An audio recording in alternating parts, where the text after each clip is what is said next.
I-share ko sa inyo ang sekreto para maging malambot ang putong bigas kahit rice flour lang ang gamit natin at para hindi kayo pumalpak sa paggawa nito. Maglagay tayo ng 2 cups water at half cup ng rice flour at haluin natin ito ng mabuti until matunaw ang rice flour.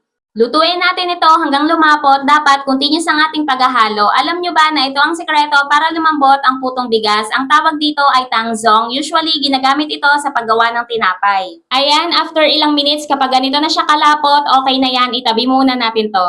Sa bowl, paghaluin natin ang rice flour, sugar, baking powder, at instant yeast. Tapos, imix lang natin until mag-combine lahat ng ingredients at itabi muna natin to. Kailangan din natin ng gata at ilagay na natin yung mga dry ingredients na hinalo natin kanina at haluin natin ito ng mabuti. Ilagay na rin natin ang tangzong or yung pinalapot natin kanina at imix lang natin ito ng mabuti. So ayan, ganito ang consistency niya. Takpan muna natin ito at i-rest ng 1 hour. After 1 hour, haluin ulit natin ito bago natin lutuin. Nag-cut lang ako ng mga dahon ng saging at dinarang ko ito sa apoy. Ayan, pakita ko lang sa inyo ang paglalagay ng dahon ng saging just in case na gusto nyo rin gumamit ng may dahon ng saging. Pero optional lang ito, pwedeng wala na kayong gamitin na dahon ng saging. At ayan, panoorin nyo na lang kung paano ko ito ginagawa.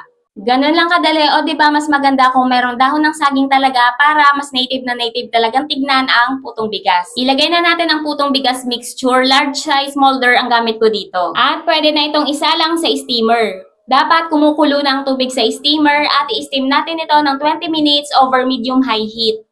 After 20 minutes, check natin kung luto na. Kapag hilaw pa sa inyo ng 20 minutes, extend nyo na lang ang cooking time. So ito, luto na, pwede na itong hanguin.